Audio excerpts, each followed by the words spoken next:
Mr. President Trump, my name is Tina Brown. I am a U.S. citizen, born and raised Pennsylvania, USA. Alright, atolowooza His Excellency Yoweri Kaguta Museveni n'omukulu amanyikiddwa nga EC chairperson Byabaka Mahati Giwunye ogenda kumbuuza batya abazungu beegasse amaanyi mu nsi zonna basazeewo okubeera nga bakubira Donald Trump asabe oba awe Uganda obuyambi. Ogenda kumbuuza batya wuuno ngenda kubeera nga nkupulingira buli kimu bamuwadde evidence abakulu engeri gye bakuttemu mu kalulu ka His Excellency Robert Kyagulanyi. Video njagala tugyetegereze bulungi ongambe ebyaddala gwe ku sayidi eyo ewammwe gy'olondera ani eyawangudde gwali ebweru osobola okubira banno eweno sayidi ze Uganda nti yakomyewo obabuuze ebyaddala ku polling station ani eyawangudde okompeyalinge ne bya EC ongambe ebituufu oba si bituufu. Sooka owuliriza omuzungu byayogedde tumale tweyogereyo ne bya EC. Mr. President Trump, my name is Tina Brown. I am a U.S. citizen, born and raised Pennsylvania, USA. I am having great concerns about what is going on in Uganda. It is no better than what has been going on in Venezuela. Mr. President, sir, I ask that you help Uganda. Right now, they had their election yesterday. Today, they have arrested Kyagulanyi Ssentamu, Bobby Wine, his wife. The vice president has been beaten and taken. The vice president of NUP has been beaten and taken, and many others. Bobby Wine's gatekeeper was shot and killed. His groundsmen, 2 of them shot, 1 dead. I'm not sure about the other. They need your help, dear Mr. President. I ask that you help Uganda as you did Venezuela. This is Tina Brown checking out. Alright, omuzungu mumuwulidde njagala osukululize eno paati nkulu nnyo omusomesa akubulidde engeri His Excellency Robert Kyagulanyi akalulu ke aba akakutemu mbu bino si bigambo byaffe njagala byerabireko gwatana subscribinga bingi nnyo byetukyakuleetera ebikwatagana ku kalulu so subscribinga obeere ku alert.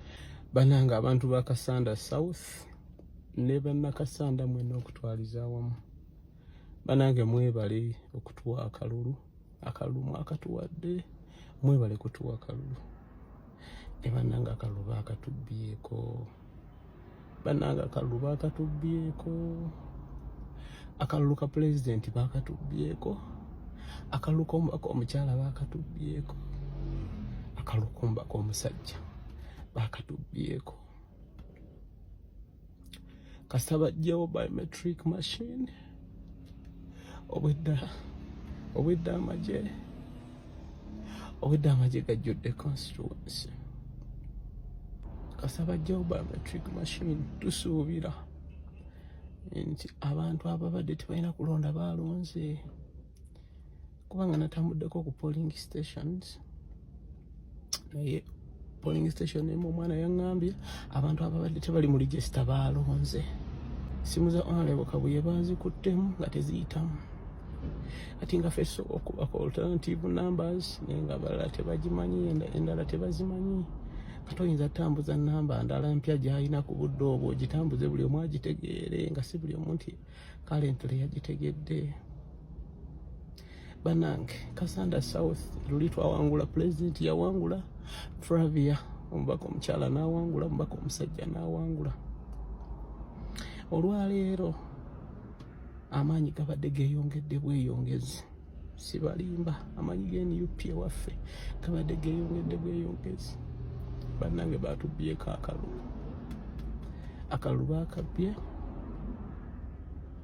baakabbye si Kasanda South yokka Kasanda North Nsamba bamubonyaabonyeza nnyo mpaka ku last hour naye ng'akalulu yabadde nako bambonyaabonyeza paka ku last hour naye n'amala ne bamulangirira naye ng'era naye tebyabadde birungi.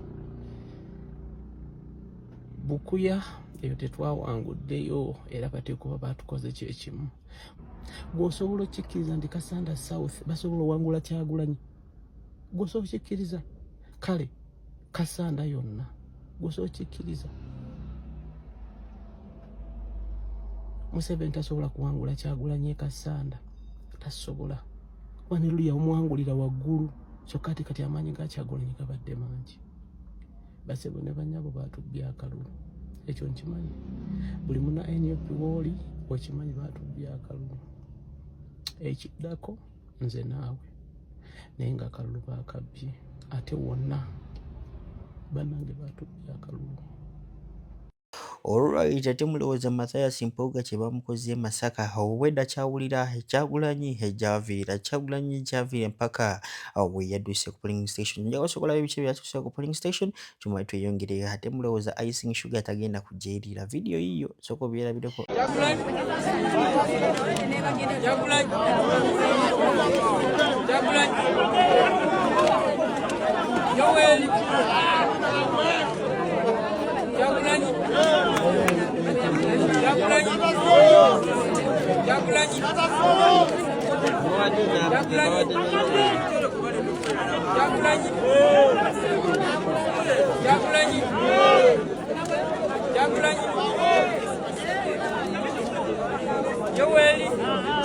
Musa muntu bamujjamu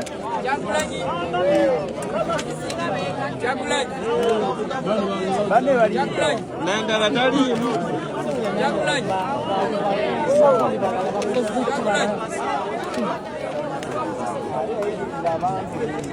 munyagwa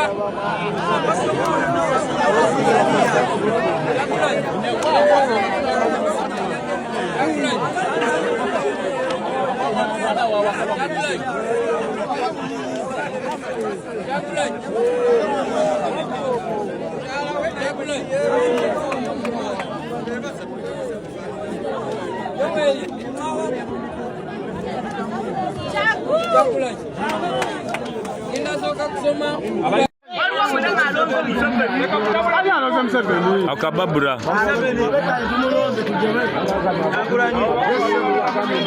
obacha yes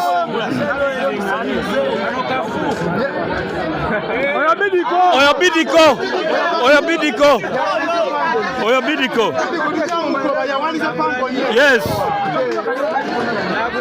yes bidiko yes yes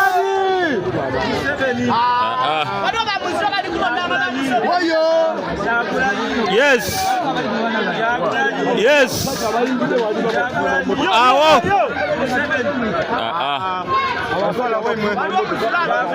yes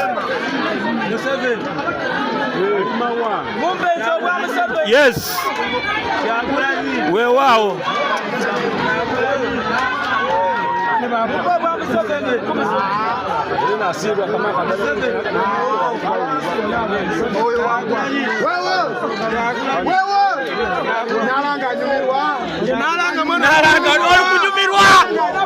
ako kanasirwa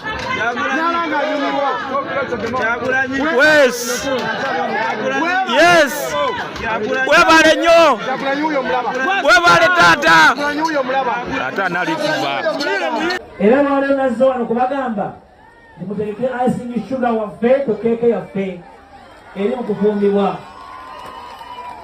Ekibiina kyammwe kigenda kweza emyezi 6 mu mwezi guno. Ekibiina kyammwe ekito obwenkaniddeawo kirina ababaka 5 mu paalamenti. Ekibiina kyammwe kisimbyewo ababaka 88 mu ggwanga lyonna. Era mwenda n'omugaati ono nga tuli mu Acholi, mu West Nile, Mulango, Etteso, tubadde mu Busoga. DF ekola bulungi nnyo yajja kufuna ababaka bangi mu paalamenti.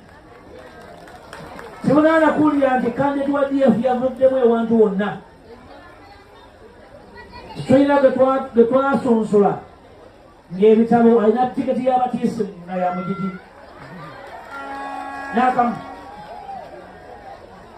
Twalondoba abantu nga beebo ekigendererwa tugende mu paalamenti eddako nga bw'okwata omuzindaalo n'ogwogukwasa alina kyagamba nga kikulu.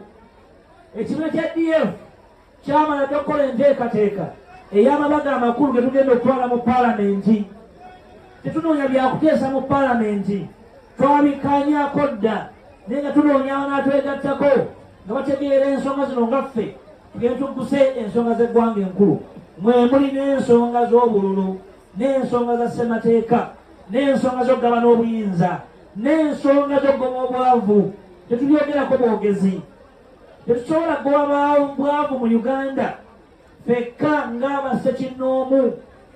Dr. Bedi ne mukyala Kakande basobola okukendeezaako nga balaga abantu ekyokukola.